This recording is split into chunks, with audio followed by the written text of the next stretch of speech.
Okay, तो एक बस 5 मिनट में मैं आपको रिवाइज़ कर देता हूँ कि पिछली बार हमने क्या कवर करा था और उसके कोड को एक बार थोड़ा-सा देख लेते हैं, फिर आगे आगे बढ़ जाते हैं, राइट?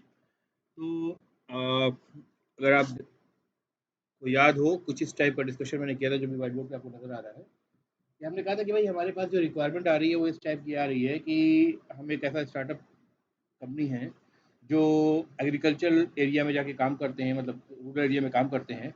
और फॉर एग्जांपल ये हमारा एक लैंड का पीस जो दिख रहा है, ठीक है? ये इसका इसका शेप किसी भी टाइप का हो सकता है, right? So we have a requirement to measure the area, the parameter of the land itself, ठीक है?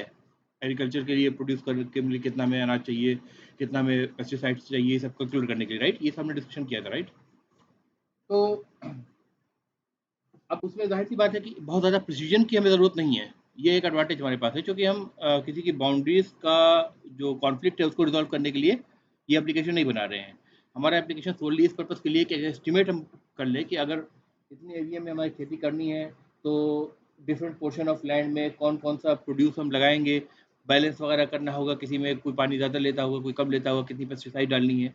इस टाइप की रिक्वायरमेंट कुछ हमारी है, राइट? तो जो नॉर्मल हमारे शेप्स हैं, ज्योमेट्रिकल शेप्स हैं, triangle, rectangle, circle, semi circle, trapezium, pentagon, hexagon, ठीक है, स्क्वायर, इन सबको यूज करके ही हम चाहें तो एक रफ एस्टिमेट लैंड का कर सकते हैं, ठीक है, डिफरेंट पार्ट्स में डिवाइड करके, राइट?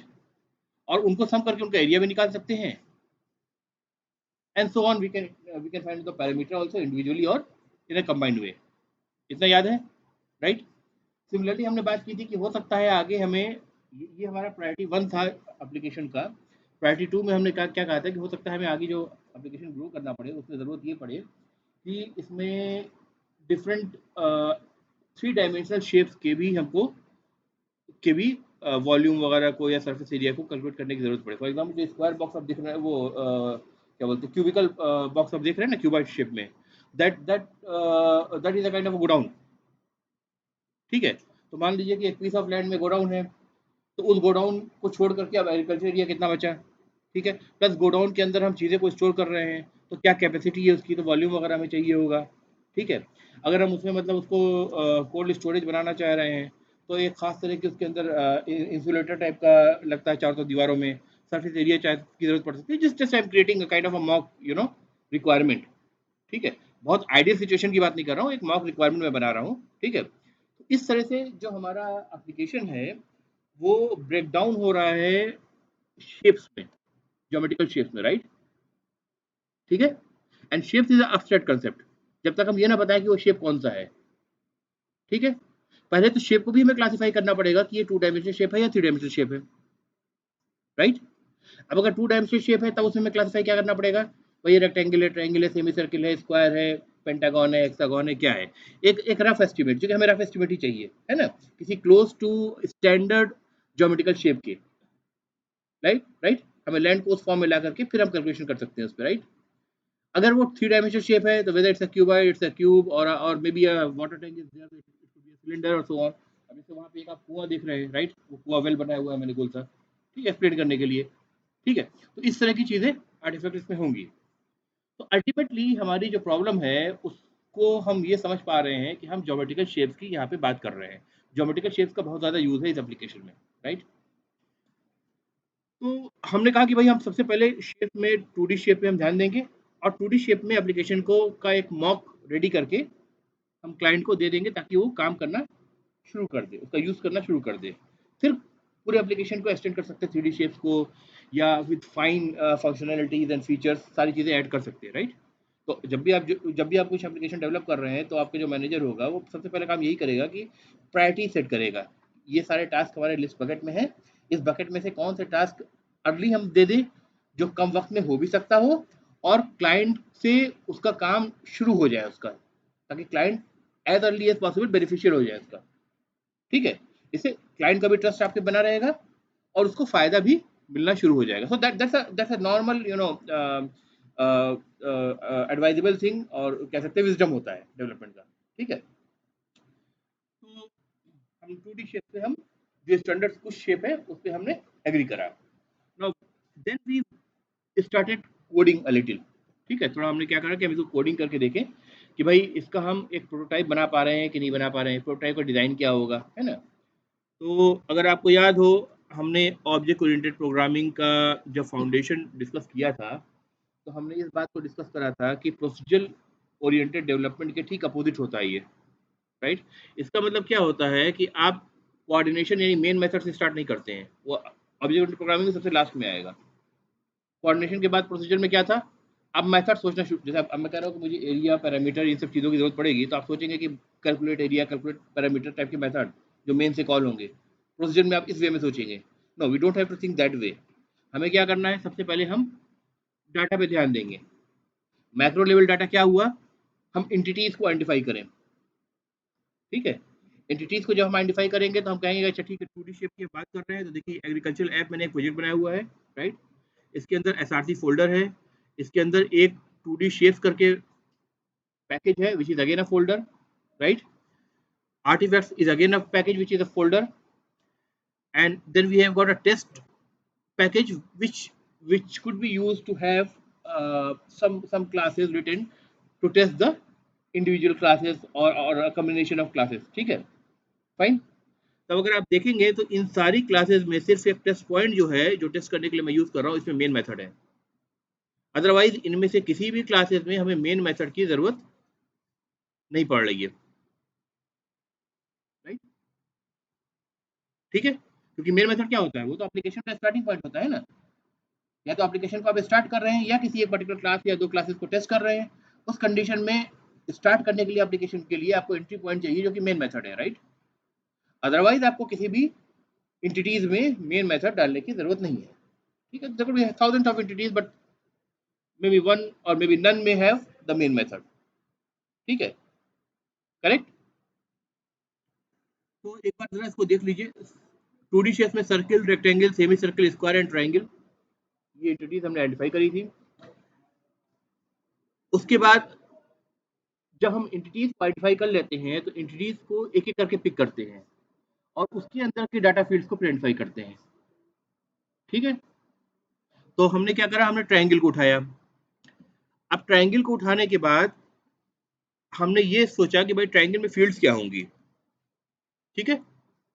तो जब ट्राइंगल में फील्ड्स हमें बताने की जरूरत पड़ी तो हमने एक क्वेश्चन पूछा, व्हाट इज अ ट्राइंगल और how triangle could be defined, ठीक है? क्योंकि ये अभी ज्योमेट्रिकल शेप एक मैथमेटिकल कंसेप्ट है ना, तो अब उसकी फर्दर जो डेफिनेशन आएगी वो मैथमेटिकल कंसेप्ट से ही निकल के आएंगी, राइट? तो हमने कहा कि a triangle is composed of 3 sides and these individual sides are 2D lines, ठीक है? क्लियर है भाई? यानी ट्राइंगल 3 साइड से बना हुआ है, लेकिन अब अगर हम इंटीजर एक्स करते हैं तो एक्स को हम क्या क्या कहते हैं, इंटीजर टाइप का है। तो जो साइड 1, साइड 2, साइड 3 आपको दिख रहा है, ये किस टाइप का है? यूजर डाटा डाटा टाइप को बताना पड़ेगा हमें। डाटा टाइप इसका प्रिमिटिव जो है वो कैप्चर नहीं कर सकता, ठीक है? अगर हम कहें कि लेंथ, तो वो एक साइड का एक एट्रीब्यूट है, लेकिन अगर हमें खेत को अगर हमें लोकेट करना है ग्राफ पर, ठीक है, या एक प्लेन पेपर पर प्रिंट करना है, तो हमें वो लाइन कहाँ ड्रॉ करनी है वो भी तो पता होना चाहिए ना, या वो ट्राइंगल कहाँ ड्रॉ होनी चाहिए वो भी पता होनी चाहिए। तो सिर्फ लेंथ से हम वो कैप्चर नहीं कर सकते, ठीक है?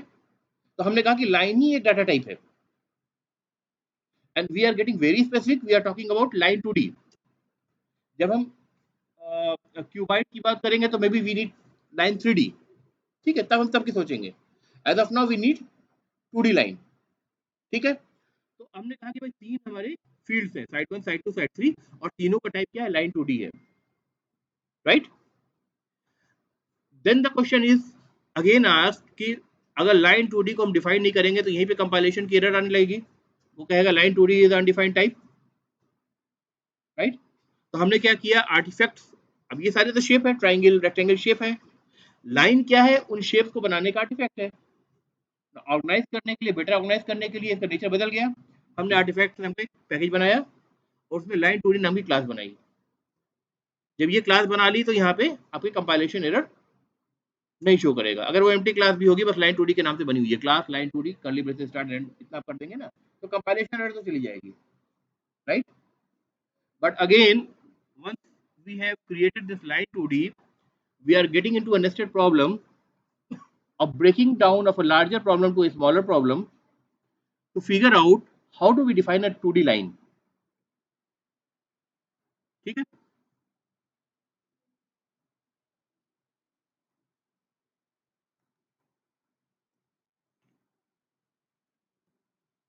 तो जाहिर सी बात है 2D लाइन की अगर हम डिफिनेशन पूछे तो आप कहेंगे कि भाई mathematical definition is that a line is a sequence of infinite points, but that is not, that could not be achieved in the model. Infinite points को आप कैसे रिप्रेजेंट करेंगे? नहीं कर सकते. कोई चीज़ इनफाइनाइट हो उसको आप इम्प्लीमेंट नहीं कर सकते ना. तो आपको क्या चाहिए? आपको स्टार्ट पॉइंट चाहिए, एंड पॉइंट चाहिए. ठीक है? अगर आपको स्टार्ट पॉइंट और एंड पॉइंट पता है तो 2D लाइन आप बना सकते हैं. राइट? तो आपने कहा कि भाई ये जो स्टार्ट पॉइंट और एंड पॉइंट है लाइन के, ये इसकी फील्ड्स है. और वो किस टाइप के हैं? Point 2D type के. Point could also be a 3D dimensional point. Now we are talking only about 2D point because we have restricted ourselves for a two-dimensional shapes only as of now, and that too standard shapes. ठीक है? Fine. Now let's go to the point 2D. अब इसको कैसे define करेंगे? Point 2D क्या है? इसमें further हम गए तो हमने कहा कि भाई अच्छा पॉइंट को हम एक टू डायमेंशनल पॉइंट को हम कैसे कैसे हम डिस्क्राइब कर सकते हैं? We can describe them in the terms of two coordinates, the x coordinate and the y coordinate, right? अब ये जो x और y कोऑर्डिनेट है ये प्रिमिटिव टाइप के हैं. इससे पहले जो डिफिनेशन चल रही थी तब हम कह रहे थे कि a triangle is composed of three sides और थ्री लाइन. राइट? यही कह रहे थे. A line, a 2D line is composed of 2 points, the start point and the end point, and a 2D point is composed of two dimensions. Now these two dimensions are primitive of type integer x and y. But before that, all the definition, all the classes were composed of the user defined data types. ठीक है? जब तक आप point 2D में नहीं आ गए, आप line 2D में थे, आप ट्राइंगल में थे, तब तक आप क्या अज्यूम कर रहे थे कि line is triangle is composed of three lines which are the side 1, side 2 and side 3, and the line is a user defined data type. The line is again composed of 2 points, the start point and the end point, and point 2D is again a user defined data type. That means it has a class against it. Okay? And the class 2D is further defined as 2 points, 2 coordinates x and y, and these coordinates are of the primitive type. तो problem break down होकर primitive पर ही आएगी. यानी user defined data type बनते हैं वो primitive का ही तो ग्रुपिंग होती है एक तरह से. राइट? अगर हम कहें कि स्टूडेंट क्लास को आप डिफाइन करिए तो आप क्या कहेंगे? Student class has is composed of, कहेंगे आप. ठीक है? Is composed of student name, student enrolment number, the course enrolled, right, and so on. ठीक है ना? इसमें से कुछ हो सकता है प्रिमिटिव हो. कोर्स इनरोल्ड की बात करें, हो सकता है वो उसकी अलग क्लास हो क्योंकि उसके अंदर क्या है, फर्दर आपको सब्जेक्ट्स की जरूरत पड़ेगी. क्या क्या सब्जेक्ट्स होते हैं इसके अंदर, कितने सेमेस्टर होते हैं, इसकी डिटेल चाहिए हो सकती है. राइट? कोर्स की फीस हो सकती है. There could be different things. ठीक है? एंटिटीज तो आप बनाते ही इसीलिए है कि वो रीयूज हो सके. अगर कोर्स स्टूडेंट में रीयूज हो रहा है तो कोर्स हो सकता है आपके डिपार्टमेंट के जो रेवेन्यू जनरेट हो रहा है उसमें भी ऐड हो रहा हो वो क्लास. क्योंकि एक कोर्स में से फॉर एग्जांपल आप हमारे यहाँ बीसीए में 3 सेक्शन है तो अराउंड 180 स्टूडेंट्स हैं. तो 180 स्टूडेंट्स में पर सेमेस्टर की फीस कैलकुलेट करके हम उसको निकाल सकते हैं, कैलकुलेट कर सकते हैं. राइट? तो वहां भी वो रीयूज होगी. राइट? क्लैरिटी आ रही है? बहुत तेज तो नहीं जा रहा हूँ? अगर डाउट हो तो मुझे रोक के पूछ लीजिएगा. ठीक है? तो अल्टीमेटली चीजें ब्रेक डाउन होंगी प्रिमिटिव पे ही, लेकिन आपको बड़ी प्रॉब्लम से उसको छोटी प्रॉब्लम में नैरो डाउन करना पड़ेगा. ठीक है? फिर उसके बाद हमने क्या किया था, हमने डाटा हेडिंग को फॉलो किया था और वेरिएबल्स को प्राइवेट किया और उनके अराउंड गेटर और सेटर मेथड्स जनरेट किए थे. Getter method, setter method convention आपको पता है कैमल केस में होते हैं. जिस वेरिएबल का नाम होता है x उसी के नाम से बनता है. गेटर में जस्ट गेट पहले आ जाएगा और सेटर में सेट पहले आ जाएगा. So get x and set x, get y and set y for x and y variables. ठीक है? Getter are used to if they are called, ठीक है, फ्रॉम सम अदर क्लास, ठीक है, they are use to get the instance variable. ये देखिए मैं return जो कर रहा है उसमें मैं क्लिक कर रहा हूँ तो इसको हाईलाइट कर रहा है, इंस्टेंस वेरिएबल एक्स को कर रहा है, राइट, कर रहा है। And the setter variables take one parameter, और उस पैरामीटर को मैं सिलेक्ट कर रहा हूँ, देखिए यहाँ पर इक्वल टू के राइट साइड में हाईलाइट हो रही है, राइट, और ये असाइन किसको हो रही है, इक्वल टू के लेफ्ट साइड वाले पे। लेफ्ट साइड वाला क्या है, दिस डॉट एक्स है, जो कि इंस्टेंस वेरिएबल है। यानी बाहर से वैल्यू सेट, जब हम सेट एक्स कॉल करेंगे तो एक वैल्यू सप्लाई करेंगे, फॉर एग्जांपल 3, तो 3 यहाँ पे आई और उस ऑब्जेक्ट के एक्स में सेट हो गई। क्लियर है? So you know what is a getter and what is a setter. So these are the standard conventional names. ठीक है, आप चाहें तो इसमें इसकी जगह गेटर और सेटर की जगह, मतलब गेट एक्स और सेट एक्स की जगह आप चाहे तो कोई और नाम भी दे सकते थे, है ना, जैसे allocate x some value for setter, और रीड एक्स, ये भी दे सकते थे, but this is a standard, this is a standard. ठीक है, अब आप get x and set x कहेंगे तो पूरी दुनिया में कोई भी डेवलपर है वो समझ जाएगा कि आप क्या कहना चाह रहे हैं। आप सिंपली आपने वेरिएबल्स को प्राइवेट बना रखा है डाटा हेडिंग प्रिंसिपल को फॉलो करते हुए, और उन वेरिएबल्स के ही अक्रॉस, उनके अराउंड आपने पब्लिक मेथड्स बना रखे हैं जिसके थ्रू उनको एक्सेस किया जा सके for the read and the right purpose. और जब राइट पर्पस कह रहा हूं तो इनिशियलाइजेशन भी उसमें आएगा और उसमें फ्यूचर में चेंज करना भी वैल्यू को होगा। ठीक है, दोनों ही पर्पस होगा उसका। ठीक है, क्लियर हो रहा है? ठीक है, so the standards and the conventions are very important to come to a normal common term। ठीक है, तो जैसे हमने पॉइंट 2D का गेटर सेटर बनाया था, उसी तरह अगर आप देखें तो लाइन 2D का भी हमने गेटर सेटर बना दिया था। स्टार्ट पॉइंट एंड पॉइंट है, तो get start point, set start point, get end point and set end point. लेकिन अब जो इन मेथड्स में बात हो रही है सब किसके टर्म में हो रही है, पॉइंट 2D के टर्म में हो रही है। ठीक है, क्लियर है? सिमिलरली जब हम ट्राइंगल की बात करेंगे तो यहाँ पे side 1 side 2 side 3 line 2D के टाइप के थे, तो get side 1 set side 1, get side 2 set side 2, get side 3 set side 3। तीन हमने मेथड बनाए, तीन मेथड के सेट्स बनाए, राइट, तीनों फील्ड्स के लिए, साइड 1 साइड 2 साइड 3 के लिए, राइट। और यहाँ पे किस टर्म में बात हो रही है, अब लाइन 2D के टर्म में बात हो रही है। क्लियर है यहाँ तक?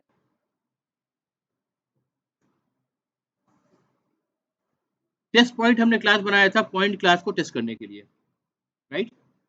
पॉइंट 2D पॉइंट का हमने क्लास का ऑब्जेक्ट बनाया, point 2D difference variable point 1 is equal to new point 2D, नया ऑब्जेक्ट बन गया। अब इनमें वैल्यू को पहली बार इनिशियलाइज करना है। अभी तक इस लाइन तक, लाइन नंबर 9 तक पॉइंट 1 की जो वैल्यू होगी वो क्या होगी, यानी एक्स एंड वाई कोऑर्डिनेट क्या होंगे उसके, 0 0 डिफॉल्ट वैल्यू पिक करेगा इंस्टेंस वेरिएबल, राइट। अगर आप इसको कभी चेक करके देखना चाहें, आपको क्या करना पड़ेगा, सिंपली इस पे राइट, इस एडिटर पेन पे राइट क्लिक करिए, ठीक है, ऊपर से भी हो जाएगा, आइकन भी है इसका, debug as Java application, run as मत करिएगा, डीबग एज, टेस्ट करने के लिए क्या वैल्यूज आ रही है इनिशियली, या जब भी आपको डिबग करना हो या फ्लो समझना हो एप्लीकेशन का, इसको आपको ऐसे अलाउ करना पड़ेगा। और जब भी आप देखिए ऐसा करेंगे तो लेट इट स्टार्ट हुआ है कि नहीं हुआ है, क्या बात है,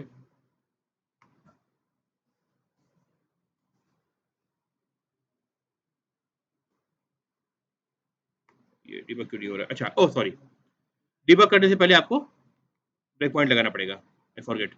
ब्रेक पॉइंट वो जगह होती है, देखिए मैंने यहाँ पे ये जो नीला वाला आपको लाइन दिख रही है ना, इस नीले वाली लाइन पे जाकर के मैंने राइट क्लिक करा और टॉगल ब्रेक पॉइंट का ऑप्शन सिलेक्ट कर दिया।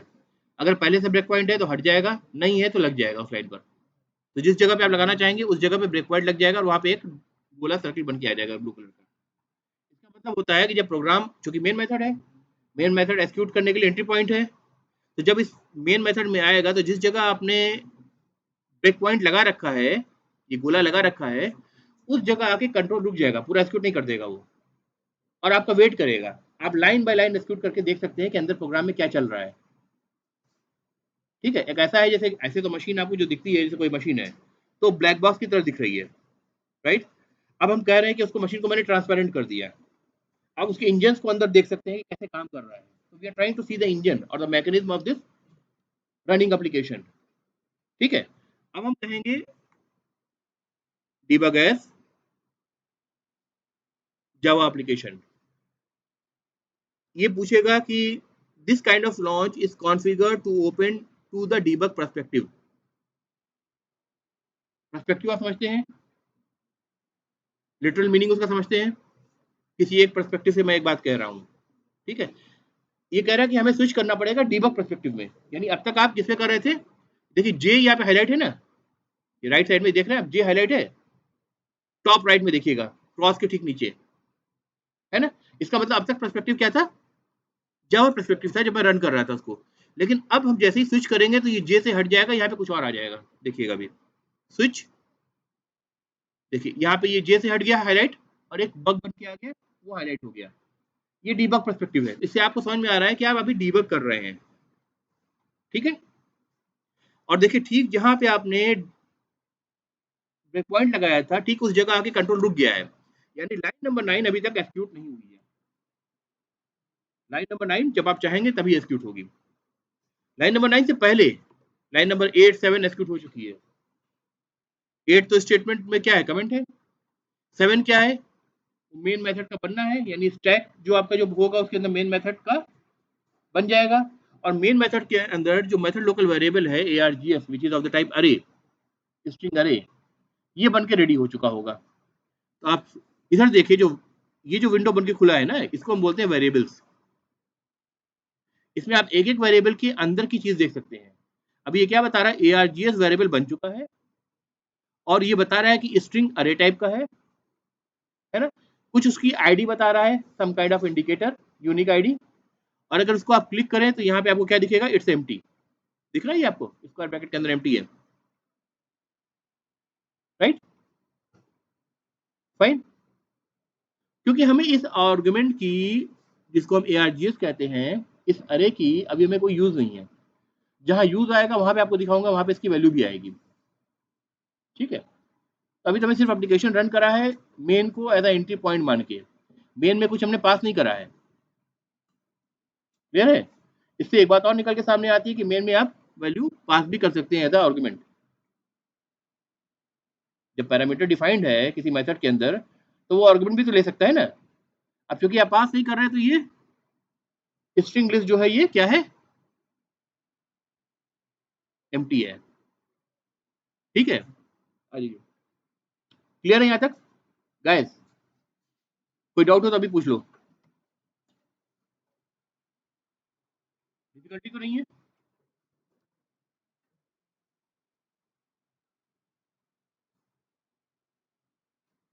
चले आगे बढ़े, ठीक है। अब हम स्टेप बाय स्टेप एक एक लाइन को एग्जीक्यूट करके देखेंगे कि इस मशीन के अंदर क्या हो रहा है, यानी इस प्रोग्राम के इंटरनल्स में क्या हो रहा है, राइट। आगे कैसे बढ़े, तो एक स्टेप अगर आपको आगे बढ़ना है तो इक्लिप्स आईडी में आपको F6 बटन को प्रेस करना होगा, ठीक है। अगर आपके पास लैपटॉप है तो आप देखेंगे F6 बटन डायरेक्ट प्रेस आप नहीं कर पाएंगे, फंक्शन की साथ ही दे रखी होगी। तो फंक्शन की दबा के F6 बटन आप प्रेस करेंगे तो अगली लाइन पे जाएंगे आप, ठीक है। तो मैं फंक्शन की दबा करके F6 प्रेस कर रहा हूँ, एक लाइन आगे आ गया मैं, ग्रीन वाला जो था हाईलाइटेड पोर्शन वो लाइन नंबर 10 पे आ गया। इसका मतलब लाइन नंबर 9 जो है वो क्या हो गई है, एग्जीक्यूट हो गई है। तो लाइन नंबर 9 अगर एग्जीक्यूट हो गई है तो इसका मतलब कि नया ऑब्जेक्ट बन गया है हीप में। इसके लिए मेमोरी एलोकेशन पॉइंट 2D के लिए हो चुका है। और पॉइंट 2D के अंदर क्या क्या था, दो इंटीजर फील्ड से एक्स एंड वाई।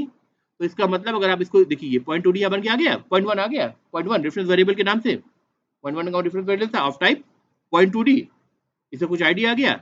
इसको ड्रॉप डाउन करिए, एक्स दिख रहा है, वाई दिख रहा है। क्योंकि अभी तक एक्स वाई की वैल्यू हमने सेट नहीं करी थी, तो वो ओरिजिन पे सेट हो गया है by default 0 0। We know that instance variable get a default value, if it's an integer value it will get a default value of 0, if it's a floating point value it will get a default value of 0.0, if it's a character it will get a default value of empty character. If it's a reference variable to an object, it will get a default value of null. ठीक है, right? Garbage value का concept यहाँ नहीं होता है, जैसा सी में होता है ना आपका, वो गार्बेज वैल्यू का कंसेप्ट नहीं है, डिफॉल्ट वैल्यू मिलेगी इंस्टेंस वेरिएबल को. Clear? So we are getting the default value x and y, and that sets our point 1 to the origin. Clear है? Now what is line number 10 which is highlighted? If this line is executed, what this line is going to do?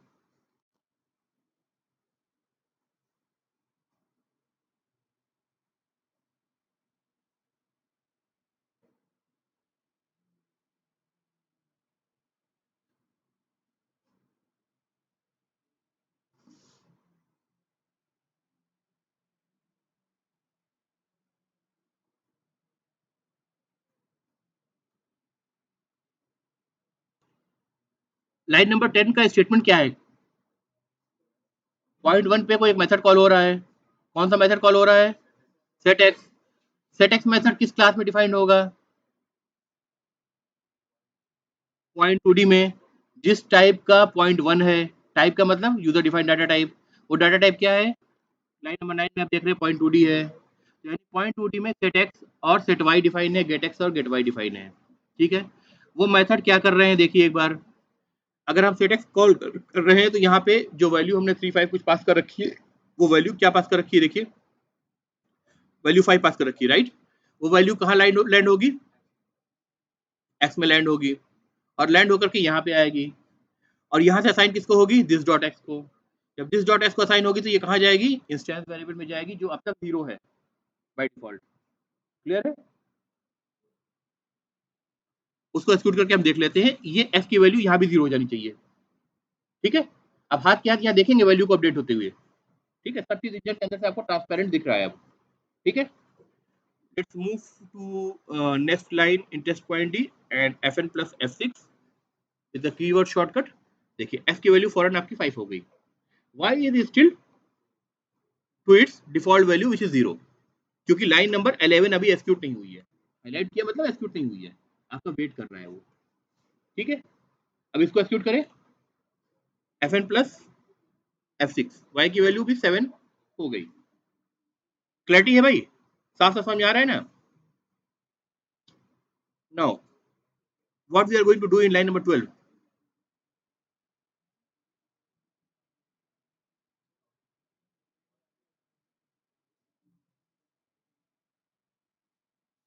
Line number 12 में बताइए क्या print होगा, किस format पे print होगा, कैसे print होगा, पूरा पूरा स्टेटमेंट बताइए. f की वैल्यू 5 हो गई है, y की वैल्यू 7 हो गई, उसके हिसाब से बताइए.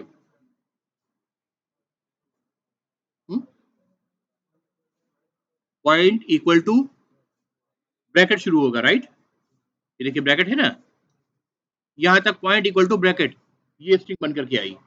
और जहां आप प्लस लगाएंगे, स्ट्रिंग में ही आप कोई वैल्यू को ऐड करके पूरी वैल्यू को फिर स्ट्रिंग बना रहे हैं, जिसको हम बोलते हैं कॉन्कैटिनेशन, राइट? तो आप क्या कर रहे हैं? प्लस लगा के आपने पॉइंट 1 डॉट गेट एक्स, ये पूरा स्टेटमेंट रिप्लेस किससे होगा? 5 की वैल्यू से, क्योंकि गेट एक्स क्या कर रहा है? देखिए गेट एक्स रिटर्न कर रहा है f की वैल्यू को, जो कि इंस्टेंस वेरिएबल है, जो ऑलरेडी 5 सेट हो चुकी है. इंटीजर टाइप इसका रिटर्न टाइप है. ये रिटर्न होकर के क्या आएगा? यहाँ पे 5 आएगा.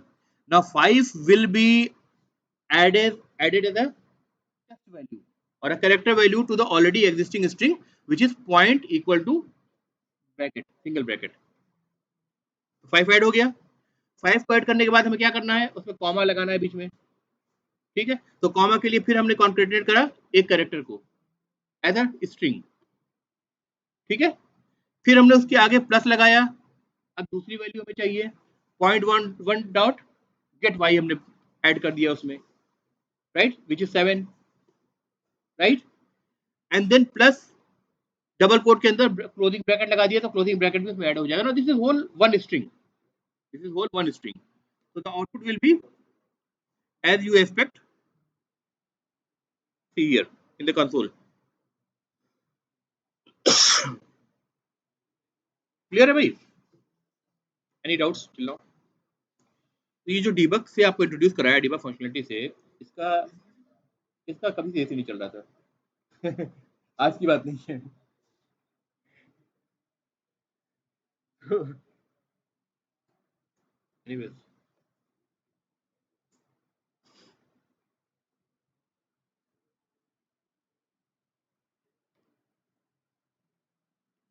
एनीवेज, यहाँ तक क्लियर है?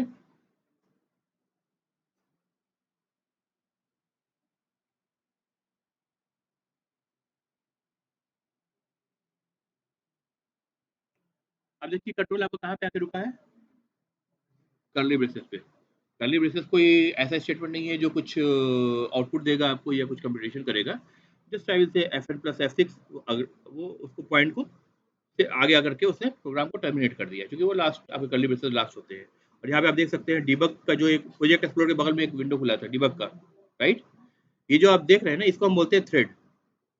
ये थ्रेड चल रहा था आपका, और ये थ्रेड जो था ये अब टर्मिनेटेड स्टेट में है, ठीक है, और एग्जिट कर चुका है, राइट? तो डीबग जो फंक्शनलिटी आपको बताया है, इसका आप देखेंगे कि बहुत ज़्यादा एडवांटेज आपको मिलेगा जब आप अपने जॉब पे जाएंगे एज अ डेवलपर। कोई भी आप टेक्नोलॉजी में काम कर रहे हो, इरिस्पेक्टिव ऑफ जावा, जावा की तो मैं बात ही नहीं कर रहा हूँ। ये सब स्टैंडर्ड किसी भी अच्छे आईडी के अंदर आपको किसी भी टेक्नोलॉजी के अंदर मिलेंगे आपको, ठीक है? एक तो ये है कि अगर कभी जैसे मान लीजिए आप कुछ कर रहे हैं, आपका आउटपुट गलत आ रहा है, आखिर वो वैल्यू आ रही है तो कहीं भी किसी न किसी वेरिएबल से उठ के तो आ रही होगी, राइट? एक आप लूप में चले गए जो इनफाइनाइट लूप है, फंसा हुआ है, तो कंडीशन कहीं तो फेल हो रही होगी। तो उन कंडीशन कहाँ से आ रही है? वेरिएबल से उठ करके आ रही है। तो आपको उनको इन्वेस्टिगेट करना है, आपको समझ में नहीं आ रहा है तो अगर आसानी से इन्वेस्टिगेट नहीं कर सकते तो आप डीबग करके एक एक वेरिएबल के इंटरनल्स को देख सकते हैं। और उसमें प्रोविजंस ये भी होते हैं, जब आप इस पर थोड़ा सा प्रैक्टिस करेंगे, रन टाइम में उन वैल्यूज को चेंज करके उसी पॉइंट से प्रोग्राम को दोबारा स्टार्ट कर सकते हैं, ताकि चेंज का क्या असर होगा वो भी आप देख सकते हैं। थोड़ा सा एडवांस कंसेप्ट हो जाएगा, इतना ही है बस। लेकिन डीबग एक बहुत ही हैंडी टूल है प्रॉब्लम को सॉल्व करने के लिए। दूसरा इंपॉर्टेंट काम क्या है इसका है, जब कोई प्रोग्राम ऐसा हो जिसमें मल्टीपल क्लासेस आपस में इन्वॉल्व हो रहे हो, फ्लो कहाँ से कहाँ जा रहा है आपको समझ में नहीं आ रहा है, पूरा फ्लो आपको समझा देगा ये, ठीक है? धीरे धीरे हम यूज करेंगे तो थोड़ा बहुत तो फैमिलियर आप हो जाएंगे, but ultimately it's a thing of practice. अब जितना करोगे, जब प्रॉब्लम आएगी आके पूछोगे मुझसे, हो सकता है मैं कुछ नई चीज़ बताऊं उसमें आपको, ठीक है? तो इस तरह आप सीखोगे, ठीक है? Debug functionality is a very very important functionality, याद रखो, आपके करियर में हमेशा काम आएगी। ये किसी भी एरिया में आप टेक्नोलॉजी में काम कर रहे हो, अगर टेक्नोलॉजी में डेवलपमेंट में काम कर रहे हो तो, ठीक है? So that was just an introduction to debug functionality, and then we can move further. तो अभी देखो, अभी पर्सपेक्टिव आपको पर्सपेक्टिव क्या दिखा रहा है? डीबग दिखा रहा है। I want to come back to the normal Java perspective. मैं इसको क्लिक कर दूंगा, पर्सपेक्टिव वापस से चेंज हो गया। यहाँ से जो आपका डीबग का जो विंडो था वो चला गया, पैकेज एक्सप्लोरर अपने पास फिर से वापस आ गया है, राइट? यहाँ तक कोई डाउट? क्लियर है यहाँ तक? Now we have got this triangle class defined, but there are still so many classes, circle, which is still empty. However, we try to define the circle class, circle as, और circle is composed of term मैं बार बार use करूंगा। क्यों कर रहा हूँ ये आगे आपको समझ में आएगा, इससे बड़ी आपको हेल्प मिलेगी कंसेप्चुअल लेवल पर। Circle is composed of a 2D point which is center, right, and a line, a 2D line which is a radius। ये दो चीज पता है तो आप सर्किल भी डिफाइन कर सकते हैं, आप सेमी सर्किल भी डिफाइन कर सकते हैं, राइट? फॉर्मूला जब आप एरिया कैलकुलेट करेंगे तो सर्किल और सेमी सर्किल के लिए बदल जाएगा, पैरामीटर के लिए बदल जाएगा, इतना ही होगा, राइट? अदरवाइज तो कोई चेंजेस नहीं आएंगे ना, जो आपको फील्ड चाहिए वो सेम रहेंगे, करेक्ट? तो जैसे पॉइंट 2D का एक सेंटर हमने वेरिएबल बनाया, लाइन 2D का एक रेडियस बनाया, लेकिन हमें क्या करना है, डाटा हेडिंग को फॉलो करना है, तो हम क्या कहेंगे, भाई ये प्राइवेट है, फील्ड्स हमारे प्राइवेट है,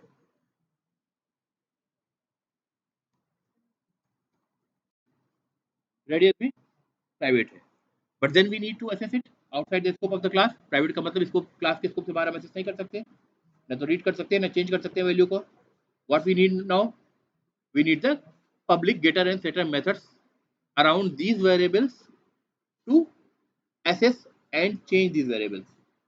क्लियर है? ये मेथड हमने क्या करा था, जनरेट करा था, हमने हाथ से बैठ के लिखे नहीं थे, क्योंकि हमारे पास आईडी था, राइट? कैसे जनरेट करा था याद है किसी को? इस एडिटर विंडो पे हमने राइट क्लिक करा था। कई बार ऐसा होगा कि आपको ये जो वेरिएबल्स है इनको सिलेक्ट भी करना पड़ेगा, ठीक है। फिर राइट क्लिक करेंगे, फिर सोर्स पे जाएंगे, फिर जनरेट गेटर एंड सेटर्स पे जाएंगे, फाइन।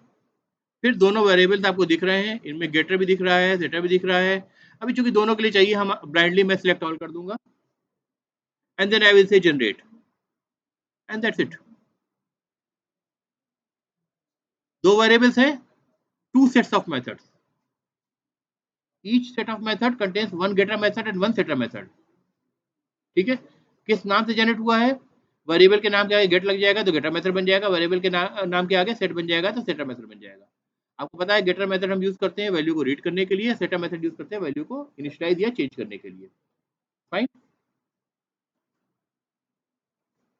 थोड़ा सा मैं इसको फॉर्मेट कर दे रहा हूँ ताकि आपको दिखने में अच्छा लगे, समझने में आसानी हो, ठीक है। अब क्या बचा हमारे पास? Semi circle. सेमी सर्किल के फील्ड्स हमने कहा था कि भाई सेम रहेंगे जो सर्किल के रहेंगे, राइट। तो सेमी सर्किल के अंदर जा करके मैं, बल्कि मैं चाहूं तो ये अभी के सारे ही कोड हम डाल सकते हैं।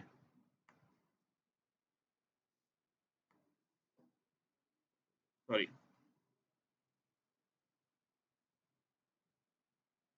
Control C, control V, control shift F, ठीक है भाई, क्लियर यहाँ तक? Once you are done with a conceptual design, then मतलब डिजाइन का मतलब क्लास लेवल मेथड लेवल आपने आइडेंटिफाई कर लिया है, then the rest of the things is very very easy and that will be done very very quickly, ठीक है। Coding कोई बड़ा काम नहीं है, क्या कोड करना है उस पॉइंट तक कंक्लूड करना ये बड़ा काम है, ठीक है ना। चलिए हमारा सेमी सर्किल भी फिलहाल के लिए इनिशियल लेवल पे बन गया है। अभी हमने और बिहेवियर इसमें जैसे गेट एरिया वगैरह नहीं ऐड किया है। अगर गेट एरिया हम करेंगे तो सर्किल का जो गेट एरिया होगा और सेमी सर्किल का जो गेट एरिया होगा, इवन दो उनके फील्ड सेम है, उनके गेटर सेटर सेम है, लेकिन उन मेथड्स की जो बिहेवियर है, यानी वो कैसे काम करेंगे, उनके अंदर जो स्टेटमेंट होगा वो अलग अलग होगा। नाम मेथड का सेम हो सकता है, राइट, क्लियर है भाई?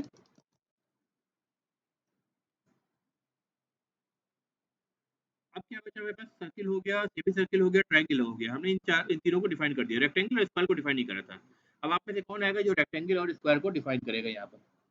एक रेक्टेंगल को दो बंदे आगे कर लें और एक स्क्वायर को दो बंदे आगे करें। पहले दो वॉलंटियर कौन आएगा?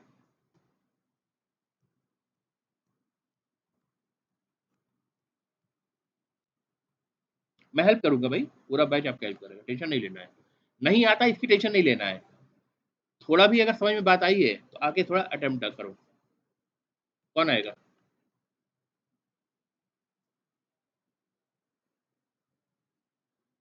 अगर यहाँ आके खड़े होकर नहीं कर पा रहे हो तो इंटरव्यू कैसे दोगे यार? थोड़ी हिम्मत दिखाओ ना। आ जाओ आ जाओ, तुम खड़े होना चाह रहे थे, आ जाओ। तुम आ जाओ और जिसको तुम इशारा कर दोगे वो आ जाएगा साथ में। चलो, जिसको पकड़ना है पकड़ लो। बोलो किसको लोगे? नाम बताओ एक बार अपना। अदनान, राइट, ठीक है। अदनान के साथ, अदनान बताओ कौन आएगा? जल्दी जल्दी फास्ट, पकड़ लो यार। जो दोस्त जो चाय पीने सबसे पहले जाता है उसको पकड़ो। इसको क्या नाम है? क्या नाम है? प्रिंस, आ जाओ भाई प्रिंस। तुम तो नाम ही से प्रिंस हो, या फिर क्या टेंशन है, आ जाओ। और जो करें यहाँ पे एक बार कोशिश करें बोले ताकि रिकॉर्ड भी हो जाए, ताकि आगे के लिए आपको काम आए।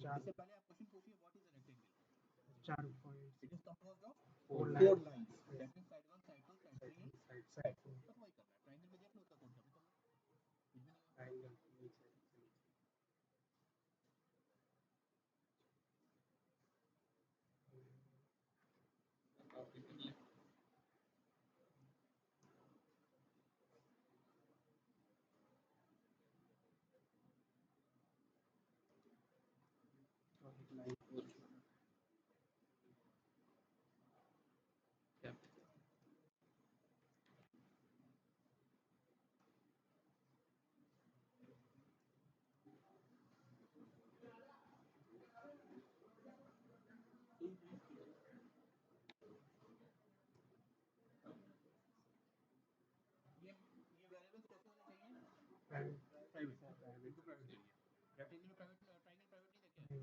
कौन सा भी कर लो कुछ भी नहीं होगा ट्रायंगल लाइन ये वेरिएबल्स कैसे होने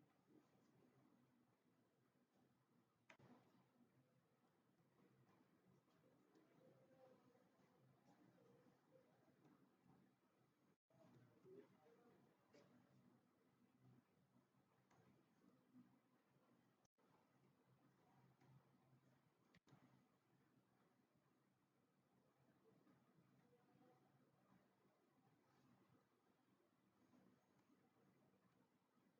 प्राइवेट प्राइवेट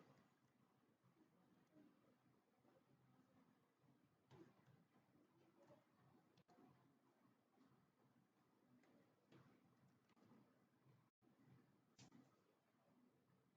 रेक्टेंगल में प्राइवेट ट्रायंगल प्राइवेट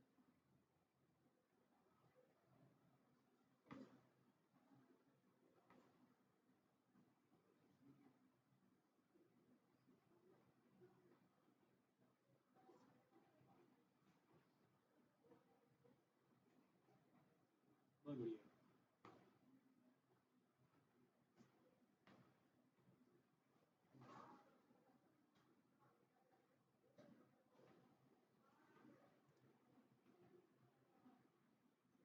तो वही प्राइवेट लगा दीजिएगा बहुत बढ़िया चलो भैया नाउ प्रेस को दो समझ में आ गई बात बाकी लोग को भी समझ में आ गई ठीक है fine So a triangle is composed of four sides, and every side is a 2D line. So four variables, right, of the type line 2D. उनके अगेंस्ट चूंकि ये प्राइवेट है डाटा हेडिंग को फॉलो कर रहे हैं स्ट्रिक्टली तो उसके अगेंस्ट चार सेट ऑफ पब्लिक मेथड्स हैं गेटर एंड सेटर मेथड्स ठीक है जो कि लाइन 2D के टर्म में बात कर रहे हैं यहाँ तक क्लियर है now the remaining is square इसके लिए कौन दो लोग आएंगे आ जाओ किसी को भी ले लो अपने साथ आ जाओ आ जाओ सेम रहेगा आसिफ आसिफ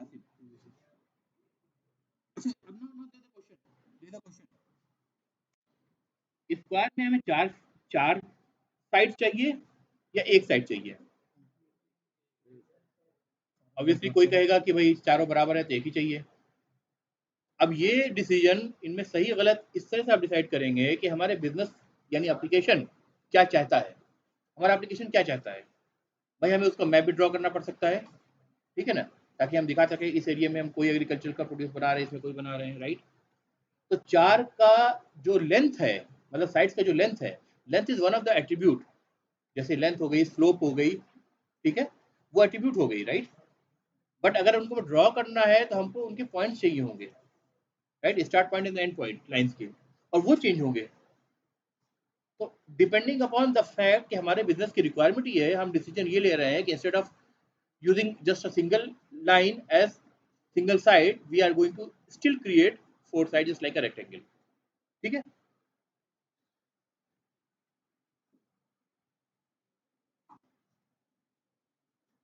सेम रहेगा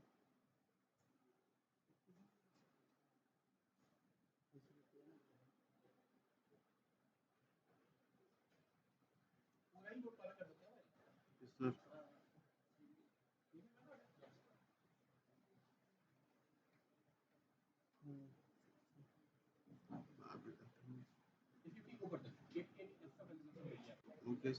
निकाल।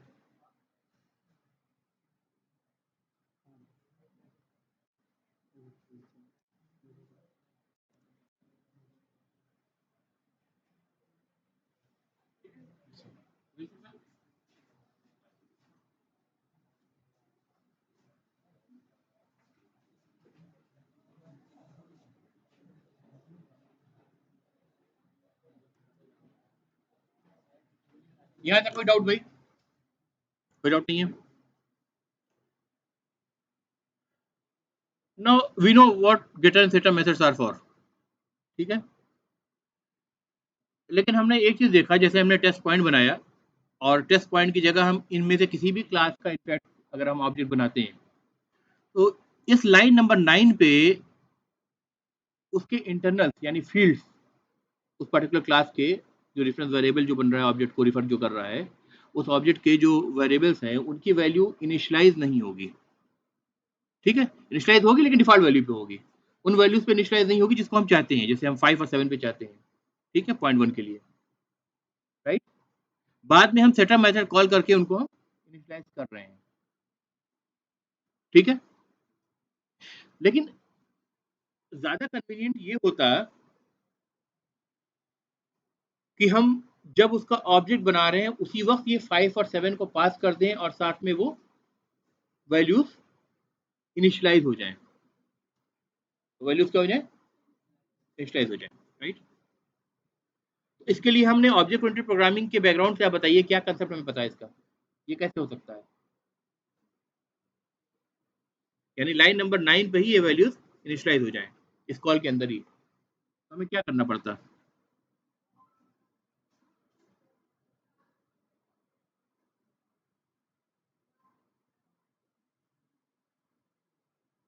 कंस्ट्रक्टर,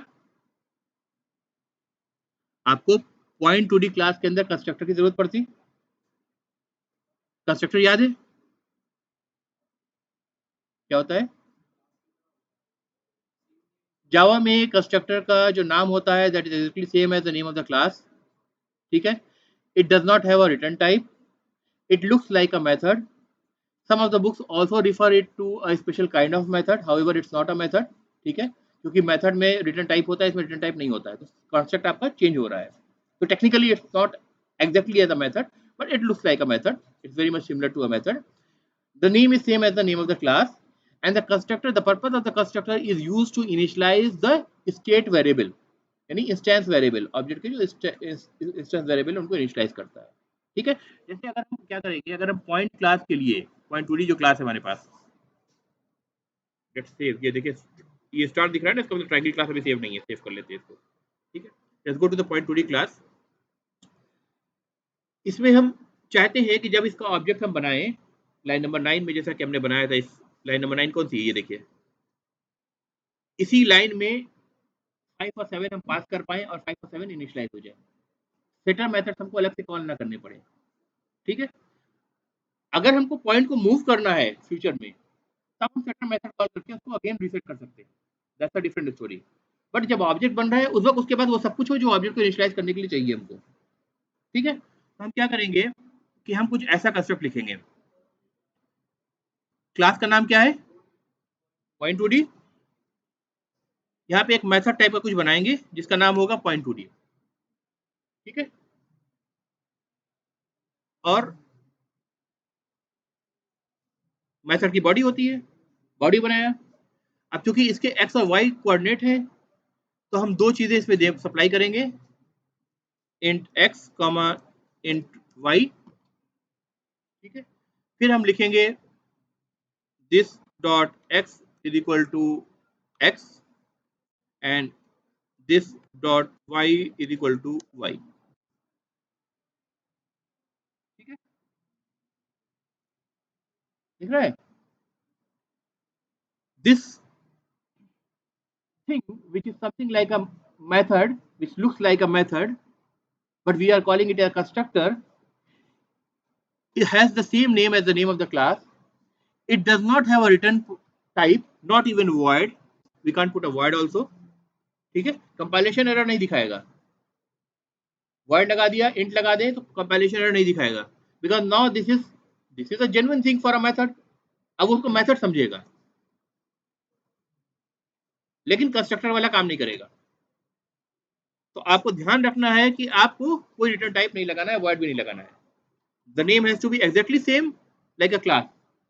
मेथड के नेम का कन्वेंशन क्या होता है, पहला कैरेक्टर कैमल कैच की वजह से स्मॉल होता है, लेकिन यहाँ देखिए क्लास का नाम चूंकि कैपिटल है तो वही नाम मैंने यहाँ पे कॉपी करा है। मेथड का कन्वेंशन तक इसमें नहीं लगा रहे हैं हम, ठीक है। इट्स अ कंस्ट्रक्टर, डिफरेंशिएट हम क्लियरली कर रहे हैं, right. Now it takes two variables, it has got two parameters defined x and y that will take two arguments. यहाँ पे जब हम बात करते हैं तो इसको हम क्या बोलते हैं, पैरामीटर बोलते हैं। और कोड में जहां से पास करते हैं वहां क्या बोलते हैं, आर्गुमेंट बोलते हैं, ठीक है। तो दो पैरामीटर डिफाइन कर रहा है, जो जो दो आर्गुमेंट हम पास करेंगे कॉलिंग क्लाइंट कोड से, वो यहाँ आके रिसीव होंगे एक्स वाई बकेट के अंदर, जो कि इंटीजर टाइप का है। और ये एक्स वाई किसको इनिशियलाइज कर रहे हैं, दिस डॉट एक्स और दिस डॉट वाई को, which are the instance variable. Fine, correct. अब इनका इस कंस्ट्रक्टर को हम कॉल कहां से कर रहे हैं, देखिए टेस्ट पॉइंट में जैसे ही हमने कंस्ट्रक्टर लिखा, ये वाली लाइन एरर देने लगी, हमें कंपाइलेशन एरर देने लगी, ठीक है। और कंपाइलेशन एरर में जो हाईलाइट हो रहा है रेड लाइन से, वो कहां पे किस तरफ हो रहा है, राइट साइड में इक्वल टू के हो रहा है या लेफ्ट साइड में हो रहा है, राइट साइड में हो रहा है ना। यानी ये जो दिख रहा है आपको न्यू पॉइंट टू डी इधर हाईलाइट हो रहा है, इसका मतलब प्रॉब्लम यहाँ पे है, ठीक है। और प्रॉब्लम क्या कह रहा है, देखिए क्लियरली स्टेटमेंट देखिए इसका, the constructor point two D empty bracket यानी विदाउट पैरामीटर इज अनडिफाइंड। यानी आपने जो कंस्ट्रक्टर डिफाइन किया है उसमें दो पैरामीटर डिफाइंड है, इसका मतलब दो आर्गुमेंट चाहिए यहाँ से, और आप पास कुछ भी नहीं कर रहे हैं। आप इस टाइप का कंस्ट्रक्टर कॉल करने की कोशिश कर रहे हैं जो कि क्लास के अंदर मौजूद ही नहीं है। ये कंस्ट्रक्टर आपने लिख दिया है, राइट। तब क्या करेंगे, ये जो 5 और 7 में कर रहा था, इसको मैं कमेंट कर दे रहा हूँ, अब इसकी जरूरत नहीं है मेरे पास। ये 5 7 मैं यहाँ से पास करूंगा, 5,7, ठीक है। कंट्रोल एस, क्या प्रॉब्लम आ रही है देखिए, इज नॉट विजिबल। अच्छा, is not visible, there is a reason, there is a reason. Class public है ना, एक और रूल समझ लीजिए, जो क्लास की विजिबिलिटी होगी वही आपके कंस्ट्रक्टर की विजिबिलिटी होगी, उससे ज्यादा आप रिस्ट्रिक्ट इसको नहीं कर सकते। अगर क्लास पब्लिक है तो ये भी पब्लिक होगा, क्लास डिफॉल्ट है तो ये भी डिफॉल्ट होगा। There are only two access modifiers, not modifiers but access controls allowed at the class level, which is public and default। public का मतलब public कीवर्ड आप लगाएंगे, default का मतलब आपने कुछ भी नहीं लगाया तो वो बाय डिफॉल्ट हो गया, डिफॉल्ट कहेंगे उसको, ठीक है। दोनों में डिफरेंस है, ठीक है। But we are not getting into the difference as of now so much, but as per the rule we know that अगर क्लास पब्लिक है तो हमें पॉइंट टू डी जो कंस्ट्रक्टर है उसको भी पब्लिक बनाना पड़ेगा, राइट। और इसका पर्पस क्या है, जो वेरिएबल आप ऑब्जेक्ट बनाते वक्त पास कर रहे हैं वो वेरिएबल इंस्टेंस वेरिएबल में इनिशियलाइज कर दे रहा है, यानी it is constructing the object with all the initial values for its instance variables. Clear है यहाँ तक भाई, फाइन।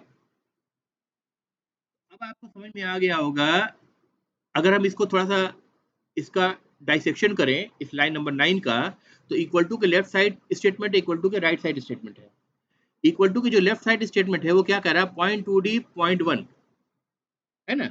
इसको हम ऐसे भी कह सकते थे, सेमीकोलन देन पॉइंट वन, कोई फर्क नहीं पड़ेगा। यानी लेफ्ट साइड वाला जो स्टेटमेंट था वो क्या था, ये डिक्लेरेशन है, डिक्लेरेशन है। जैसे इंट एक्स आप कहते हैं, एक्स की वैल्यू को असाइन नहीं करा 5 7 कुछ भी, बस आपने इंट एक्स करके छोड़ दिया सेमीकोलन से, ठीक है। तो ये डिक्लेरेशन है कि point one is a reference variable of the type point two D. लेकिन इस लाइन नंबर 9 और 10 को हमने अगर सेपरेट कर दिया है तो लाइन नंबर 9 के एक्सिक्यूट होने के बाद रेफरेंस वेरिएबल पॉइंट वन तो बन जाएगा, लेकिन हीप में ऑब्जेक्ट नहीं बनेगा, क्योंकि ऑब्जेक्ट के लिए अगर दो वेरिएबल एक्स वाई डिफाइंड है उस क्लास टाइप में, तो उसके अंदर एक बड़े बकेट के अंदर दो छोटे छोटे बकेट्स एक्स और वाई टाइप के आपको बनाने पड़ेंगे जो कि इंटीजर टाइप के होंगे, राइट। वो स्पेस अलोकेट नहीं होगा जब तक लाइन नंबर 10 पे आप ना पहुंच के इसको एक्सिक्यूट नहीं कर दे। और लाइन नंबर 10 क्या कह रहा है, new is a keyword used to create a new object, so the instruction says to the JVM, Java virtual machine, which is actually running your code at the moment of the execution, right। Run करते वक्त आपका code JVM के control में होता है, तो instruction जा रहा है किसको जा रहा है, कंपाइलर को नहीं, जेवीएम को जा रहा है, ध्यान रखिए इस बात का, ठीक है। जेवीएम को जा रहा है, वर्चुअल मशीन को जा रहा है। वो कह रहा है क्रिएट अ न्यू ऑब्जेक्ट, या ये नहीं कह रहा पॉइंट 2D टाइप का, नहीं, ये कह रहा है क्रिएट अ न्यू ऑब्जेक्ट, क्योंकि इसको ऑलरेडी पता है पॉइंट 1 जो है पॉइंट 2D टाइप का है, ठीक है ना। सिंपली कह रहा है create a new object by using a constructor that takes 2 arguments, so there must be a 2 parameterized constructor defined in the class, use that constructor. So this is basically a call to the constructor. This is the instruction which asks the JVM to create a new object by using the constructor that takes 2 arguments. Clear है? एकदम समझ में आ गया ना concept? कोई doubt तो नहीं है इसमें? ठीक है। अक्सर लोग ये समझते हैं कि यहाँ भी हम टाइप डिफाइन कर रहे हैं, हम टाइप डिफाइन नहीं कर रहे, टाइप तो हमने ऑलरेडी यहाँ डिफाइन कर रखा है, हम यहाँ कंस्ट्रक्टर कॉल कर रहे हैं एक्चुअली, जैसे हम मेथड को कॉल करते हैं, but still I will insist constructor को आप ये ना कहें कि वो मेथड है, ठीक है। मेथड होता तो मेथड के सिंटेक्स को फॉलो करता है ना, मेथड के कन्वेंशन को हमें फॉलो करना पड़ता है। विजिबिलिटी हम जो चाहे रख सकते थे, इतने सारे तो रिस्ट्रिक्शन है इसके ऊपर, उसका पर्पस भी सिंगल पर्पस है कि सारे वेरिएबल्स को, इंस्टेंस वेरिएबल को इनिशियलाइज करना at the time of creating the object, है ना, उसका पर्पस भी अलग है, राइट। ठीक है यहाँ तक। तो अब चाहे तो हम इसको हटा के सिंगल लाइन में वापस ले आते हैं, ताकि एक स्टेटमेंट एक लाइन में अच्छा लगता है, क्यों हम उसको 2 लाइन में डिवाइड किया, वो समझने के लिए हमने बस किया था, राइट।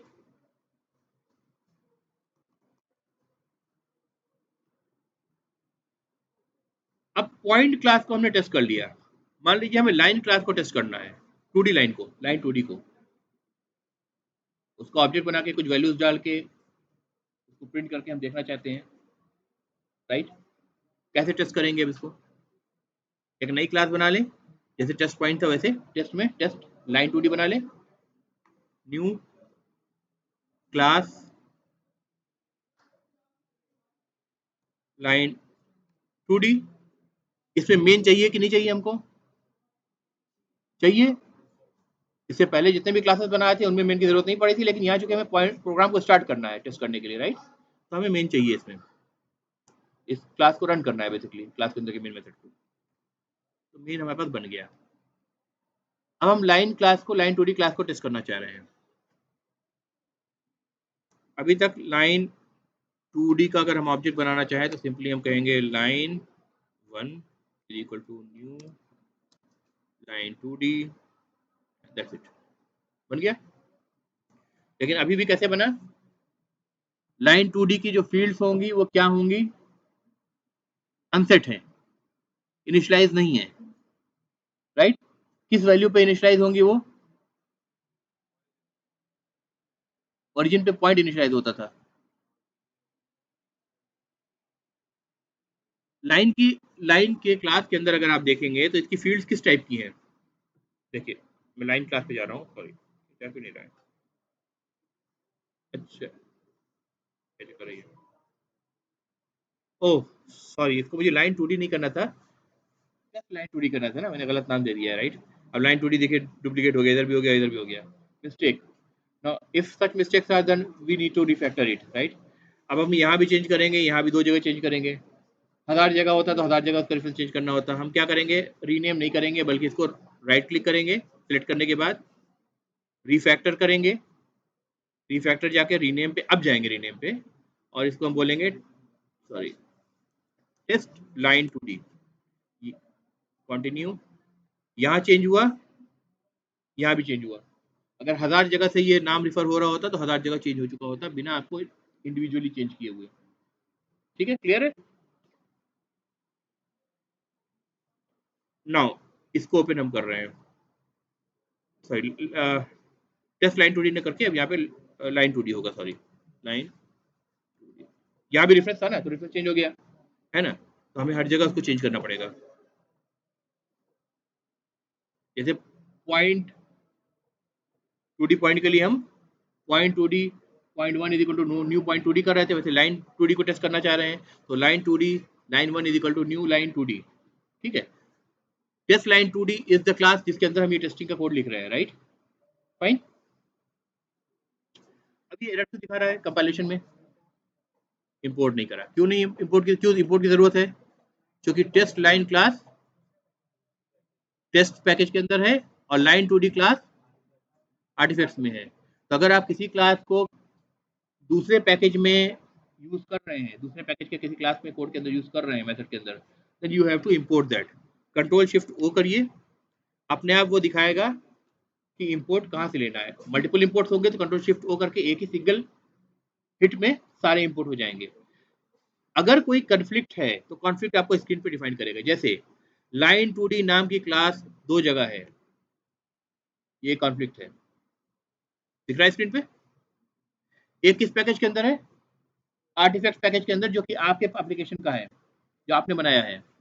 और एक क्या दिख रहा है? java.awt.geom, जावा का कुछ पैकेज है, लाइब्रेरीज का पैकेज है, उसके अंदर भी लाइन 2D क्लास है। Now the compiler is asking you कि अब अगर आप इंपोर्ट लगाना चाह रहे हो शॉर्टकट से, तो कंपाइलर क्या आईडी आपको बता रहा है बेसिकली कि आप ये 2 लाइन 2D क्लास है, आप किसकी बात कर रहे हो? अगर आप ये चाह रहे हो तो इसको सिलेक्ट करो, ये चाह रहे हो तो इसको सिलेक्ट करो। कॉन्फ्लिक्ट है, कॉन्फ्लिक्ट नहीं होता तो अपने आप वो ऐड कर देता। सिंगल उसको मिलती तो बिना पूछे ऐड कर देता। 10 इंपोर्ट की जरूरत होती, 10 इंपोर्ट अपने आप ऐड कर देता एक ही बार में। ठीक है, क्लियर है? अभी आपको बताना पड़ेगा भाई मैं आर्टिफैक्ट्स डॉट लाइन 2D की बात कर रहा हूँ, यानी अपने क्लास की बात कर रहा हूँ, राइट? आपने उसको सिलेक्ट करा, फिनिश करा, देखिए इंपोर्ट आ गया उसका। कंपाइलर खुश हो गया कि भाई चलो मुझे समझ में आ गई कि आपकी स्टोरी लाइन की बात कर रहे हैं। ठीक है, क्लियर है? लेकिन इस लाइन में अभी तक आपने इसकी फील्ड वैल्यू को इनिशियलाइज नहीं करी है। फील्ड वैल्यू क्या है? Back to our question, start point end end point. But they will get the, because they are instance variable, they will get the default values. And what is going to be the default value for start point and end point? Class के शुरू में बताया मैंने, हर data type के लिए क्या default values होती है। हाँ, सही बोल रहा था कोई? नल, नल होगी। ठीक, प्रूफ मुझे करना है, कैसे प्रूफ करूंगा? इंजन के अंदर देख करके, इंजन के अंदर देख के मैं प्रूफ करना है। कैसे प्रूफ करूं? क्या फीचर यूज करूं आईडी का? डीबग। मैं कह रहा हूं मुझे इंजन के अंदर ट्रांसपेरेंट देखना है कि भाई सच में नल आ भी रहा है कि नहीं आ रहा है, मैं समझना चाह रहा हूं। ठीक है, ये तो मैंने आपको बता दिया, आप क्यों उसको मानने लगे, है ना? और जिस चीज के बारे में नहीं बताया उसको अगर पता करना हो तो कैसे पता करेंगे आप? ठीक है, कौन डीबग करके दिखाएगा यहाँ पर?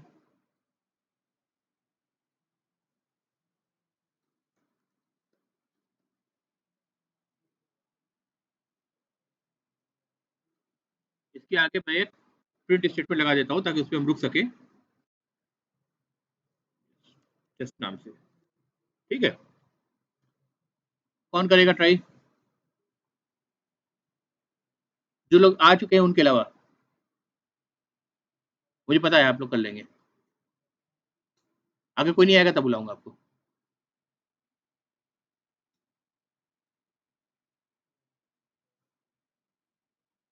बताओ भाई। अदनान, प्रिंस आ चुके हैं, और क्या नाम है भाई आपका? आसिफ और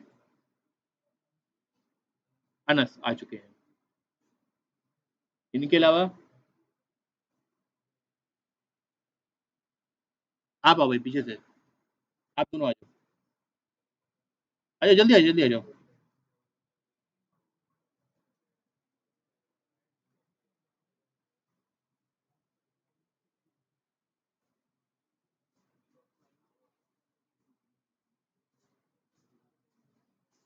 हमें डीबग करके ये देखना है कि लाइन 1 जो इंस्टेंस वेरिएबल है उसके अंदर स्टार्ट पॉइंट और एंड पॉइंट, क्योंकि पॉइंट 2D क्लास के ऑब्जेक्ट बनेंगे वो, तो उनकी इनिशियल वैल्यू इस लाइन लाइन नंबर 9 के एग्जीक्यूट होने के बाद क्या सेट हो रही है।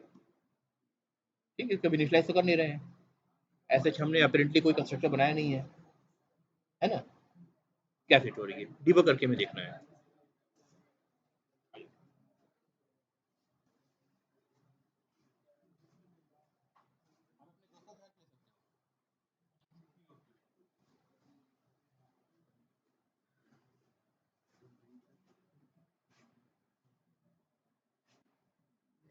बताते जाना भाई क्या करना है। सर लेफ्ट अंडर साइड कर लो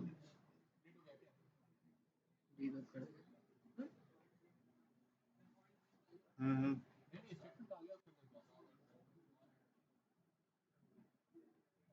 ब्रेक तो करना डबल ब्रेक पॉइंट जाएगा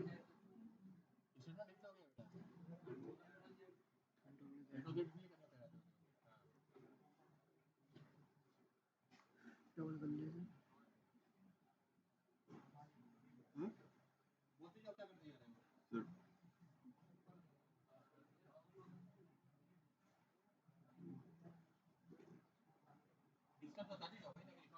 सर ये ब्रेक पॉइंट कर दिया था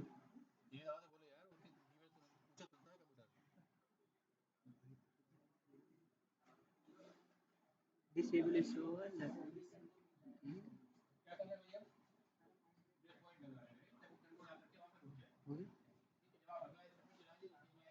कहाँ से कहाँ जाना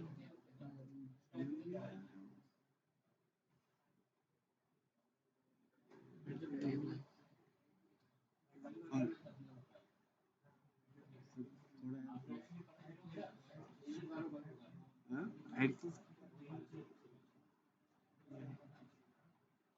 सर थोड़ा हेल्प सर थोड़ा हेल्प कुछ भी नहीं करना है आपको इस लाइन पे ब्रेक पॉइंट लगाना है ये ब्लू वाले पे आएंगे राइट क्लिक करिए टॉगल ब्रेक पॉइंट लग गया बस अब नेक्स्ट क्या करना है राइट क्लिक फिर रन एज करना है डिबग एज करना है राइट डिबग एज क्या जावा एप्लीकेशन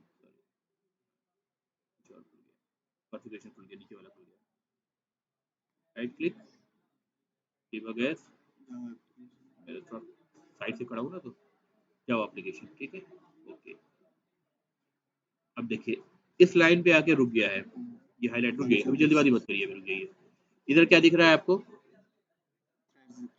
थ्रेड दिख रहा है डीबग का खुल गया इधर पर्सपेक्टिव चेंज हो गया डीबग में आर्गुमेंट्स ये वाला जो वेरिएबल है ये अभी एम्प्टी शो कर रहा है ये लाइन अभी एग्जीक्यूट नहीं हुई है तो लाइन 1 यहाँ नजर नहीं आ रहा है ठीक है भाई अब आगे कैसे जाएंगे एक लाइन में fn प्लस f6 एक लाइन एग्जीक्यूट हो गई अभी आगे में चलना अब देखो लाइन 1 में क्या है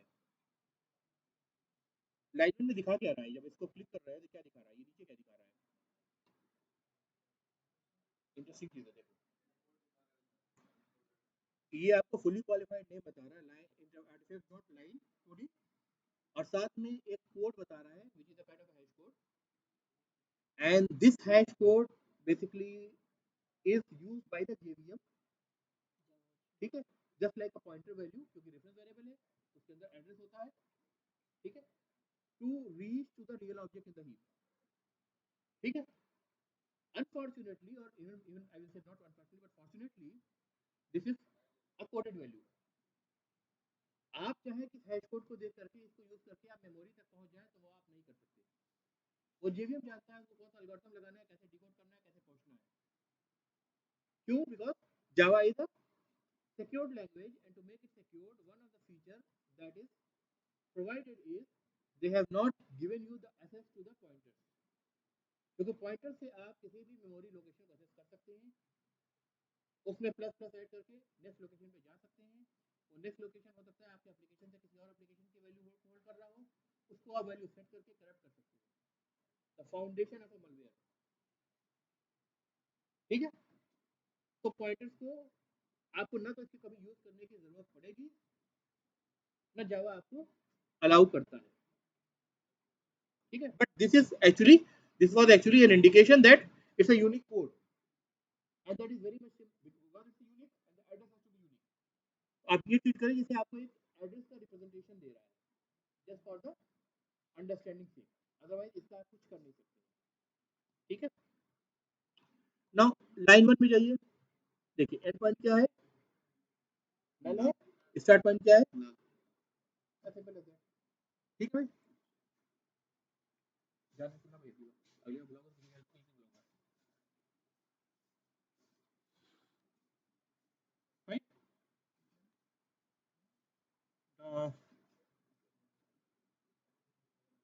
F8 प्लस F6 आगे बढ़ जाते हैं।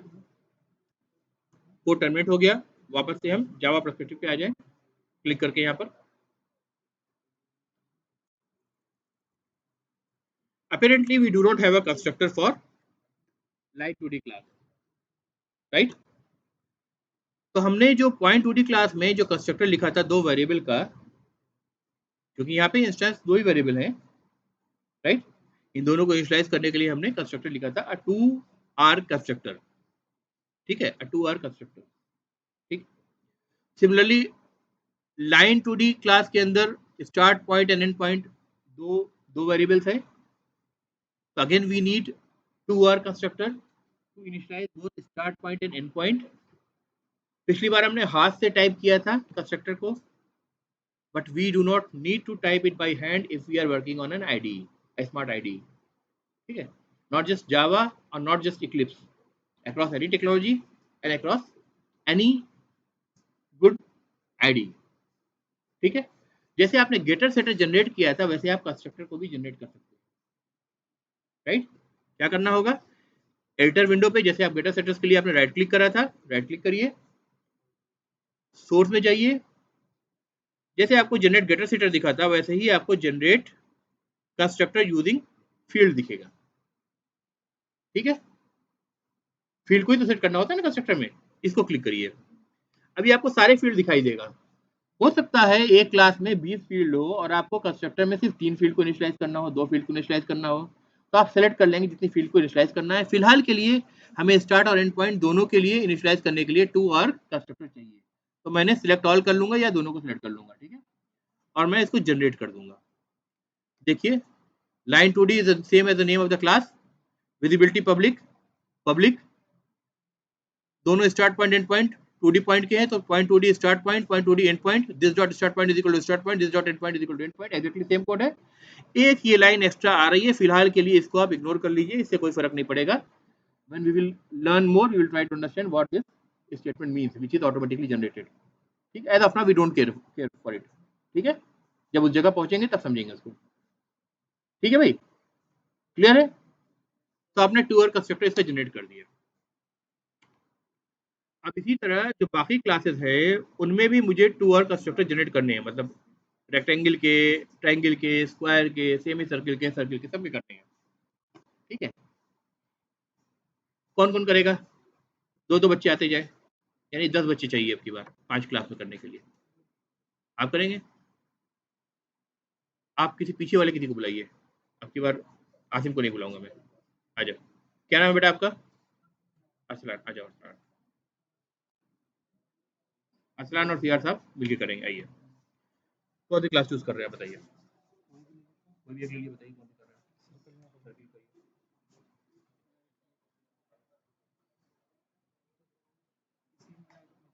बोलते जाना बेटा जो कर रहे हो। Screen right click, film source, visual space, field, generate कर सकते हैं यूजिंग फील्ड, राइट? सबके करना तो सभी पे करना है, दो ही फील्ड ही है मेरे पास, राइट?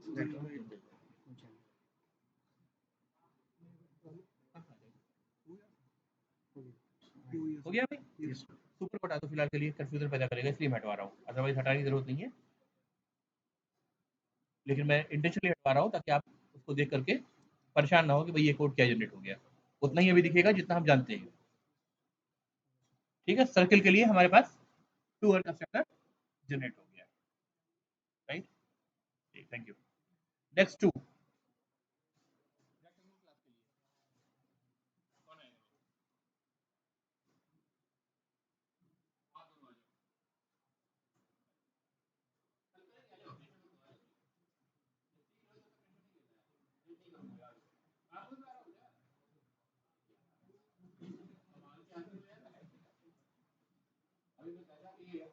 गाड़ी की बाइक कितनी देर में दौड़ते हैं।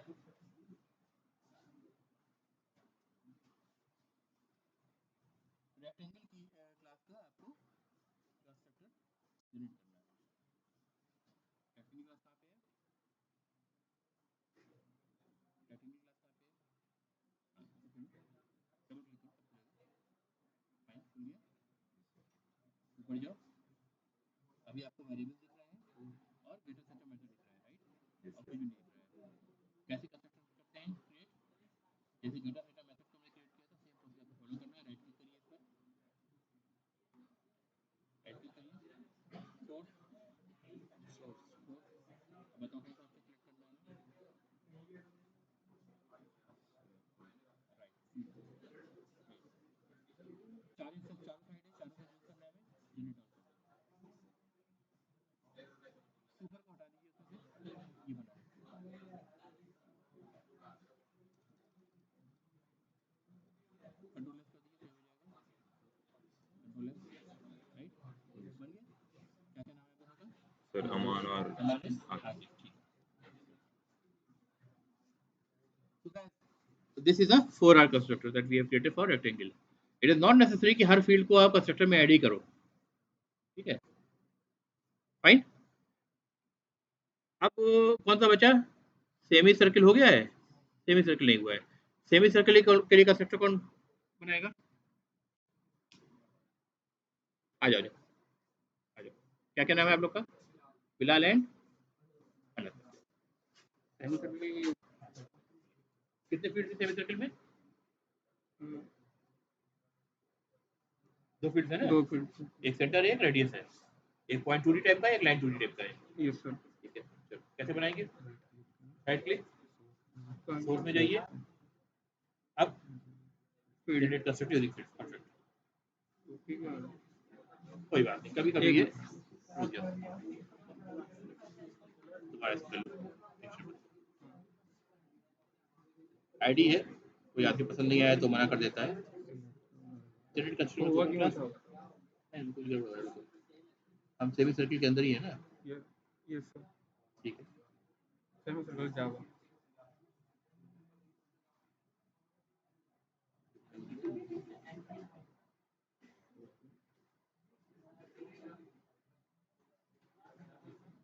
अब आया ना? कभी कभी ऐसी प्रॉब्लम होती है, टेंशन नहीं लेने का। जनरेट हो गया, ऊपर हटा दीजिए उसमें से फिलहाल, बस इंटेंशनली मैं हटा रहा हूँ, आपको कंफ्यूज ना हो, अदरवाइज इसका रहना दोनों बराबर है, ठीक है। चलिए, so this semicircle constructor is of 2R. One is of the center of the point 2D and the radius is of line 2D. ठीक है, करेक्ट। अब कौन सी क्लास बची है हमारे पास? सर्किल हो गई थी, रेक्टेंगल हो गया था, सेमी सर्किल हो गया था, स्क्वायर बचा। स्क्वायर के लिए एग्जैक्टली ये सारी चीज हमने कॉपी करी थी, राइट? तो कंस्ट्रक्टर ही कॉपी कर लेते हैं, तो प्रॉब्लम तो नहीं होगी। कि होगी? कैसे होगी बताओ? जब कुछ बोलो तो यार पूरा बोलो ना। नहीं होगी, ठीक है। अब तक का सारा कोड दोनों का सेम रहा है, कोड आगे से चेंज होगा, इन बस नाम क्लास का चेंज है। हाँ, ये तो चेंज करना ही पड़ेगा यार, वो मैं कब मना कर रहा हूँ। गलत चीज से मत पकड़ो, ठीक है, ये ठीक है, याद है, सही है। चलो, अब क्या बचा? ट्रायंगल। ट्रायंगल के लिए कौन करेगा? नहीं, आ जाओ, 2 लोग आ जाओ। अच्छा, आप आ चुके हो? आप भी आ चुके हो? चलो आ जाओ, आ जाओ भाई। अब तुम्हारे दोस्त कह रहे हैं तो यार बाद में जाके उससे निपटना फिर। क्या नाम है आपका?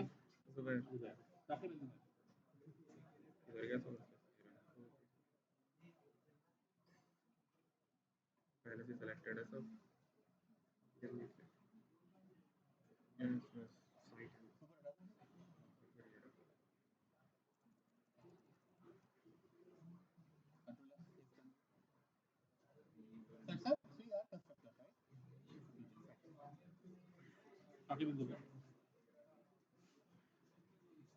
भाई देखिए, यहीं पे आपके हाथ के हाथ लैब भी हो गया। अब तक तो याद हो गया होगा तरीका, डेटा सेटर जनरेट करना, कंस्ट्रक्टर जनरेट करना, किस तरह हम प्रॉब्लम स्टेटमेंट को ब्रेक करते हैं to the smaller micro level, फिर उन पे आते हैं, ठीक है। तो क्या रोके यहाँ पर?